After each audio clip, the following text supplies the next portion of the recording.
Being better than somebody, if it's a pleasure for you, I call that sickness.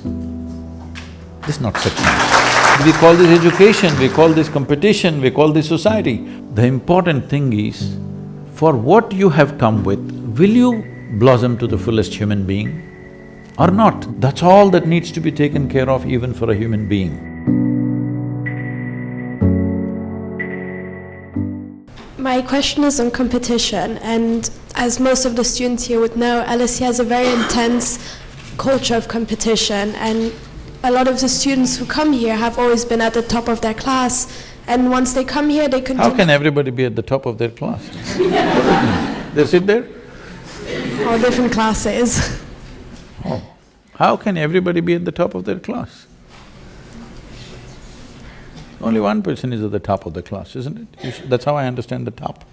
Yeah, but once they come here, they're not the top anymore because everyone used to be the top, so… Oh.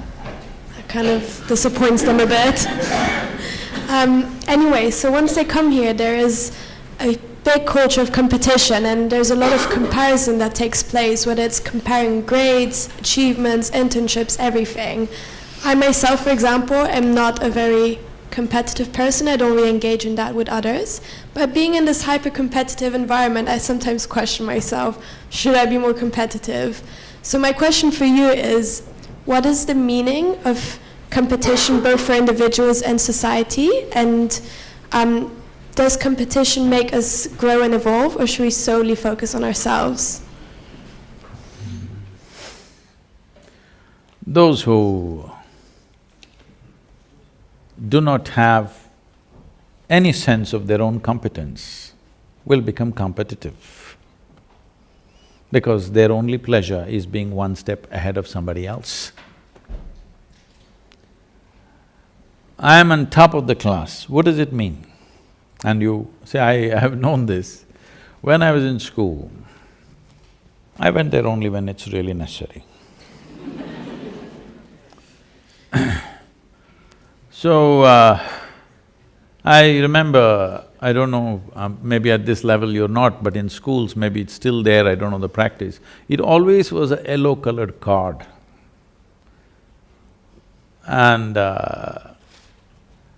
every month this card is given to you, your report card. And I see some children are strutting around because they are first, second, something. Some are sitting in some corner and crying, they're afraid to go home, I don't know what they got.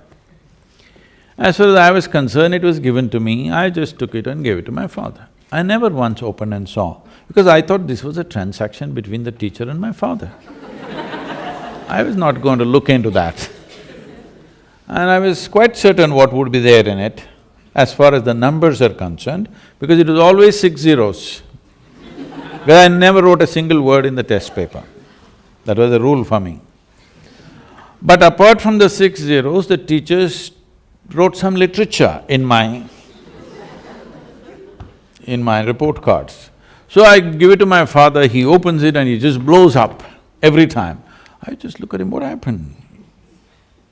Because why I'm saying this to you is, being better than somebody, if it's a pleasure for you, you enjoy other people's failures, I call that sickness.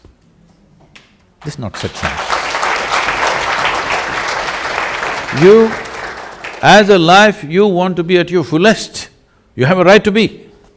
Every life in creation, from a worm, insect, bird, animal, even a plant and tree, all striving to their best, isn't it?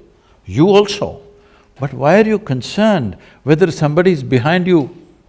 Why is that so pleasurable for you that somebody else is less than you? From early kindergarten levels, this sickness has been brought into human mind, which is causing so much unpleasantness on the planet, such ugly situations everywhere, but we don't seem to learn. So we've created schools where children are never graded. We're looking at them as individuals, what we can do to evolve them to their fullest possibility. Now the problem is this, all life has happened like this. What do you think? You think a blade of grass is less important than an oak tree in the garden? Hello? You think so? Only a fool would think so, isn't it? Hello? But that's what we're doing, we call this education, we call this competition, we call this society. No, very stupid way of handling things. Because the important thing is, for what you have come with, will you blossom to the fullest human being or not? This is the only question. This doesn't need anything other than constantly nourishing the atmosphere, not even the person. If you want a plant to grow, you don't do anything to the plant, you just take care of the soil, the atmosphere, the ambience. That's all that needs to be taken care of even for a human being, that you need to take care of the atmosphere so that everybody finds the fullest expression for their life. The moment you think you want to be better than somebody else, you've gotten sick in some way, and this sickness has permeated into the world in a huge way, and we think this is the way to become, to achieve something in our life. So if everybody is lame, you're a little faster and you think you're doing fantastic. You'll enjoy other people being crippled. Yes? Hello? If your entire life is always sitting on top of everybody else, you will enjoy other people's incapabilities, isn't it? This is not good for you, this is definitely not good for humanity.